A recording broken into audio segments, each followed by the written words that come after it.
Once there was a carpenter called Geppetto. He made a wooden puppet and called him Pinocchio.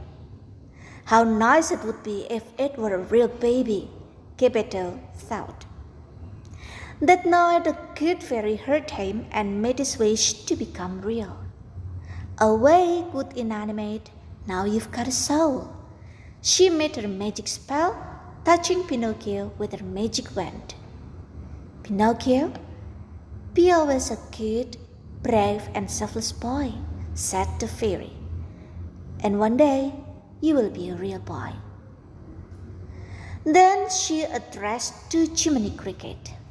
I appoint you guide and counselor of Pinocchio, she added before disappearing in 1,000 flashes of light.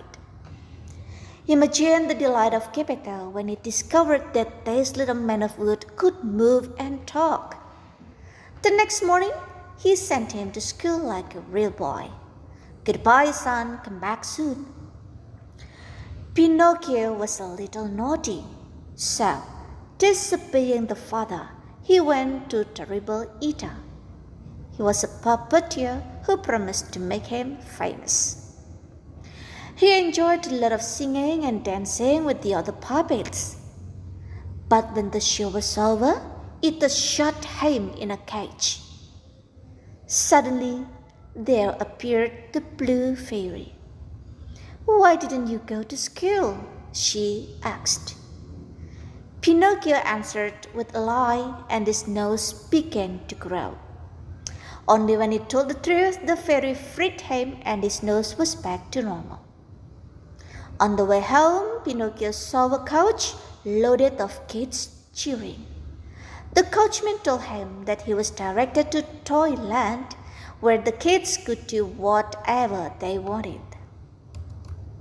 Pinocchio, come back! Jiminy Cricket ran after him. But the puppet would not listen to him. There, Pinocchio met a new boy named Candlewick.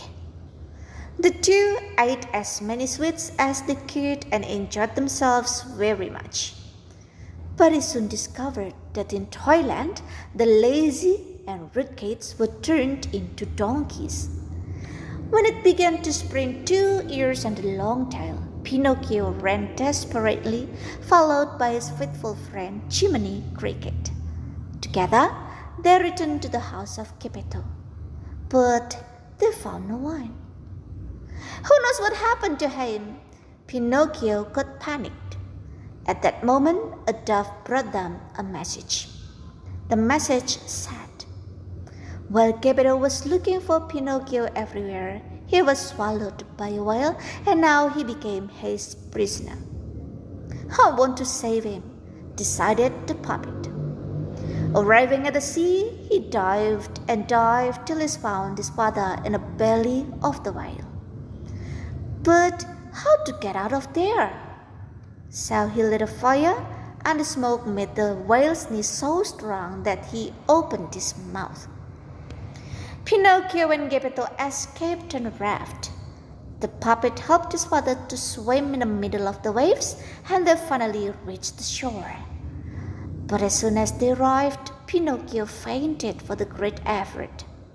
So grief-stricken, Geppetto took him home.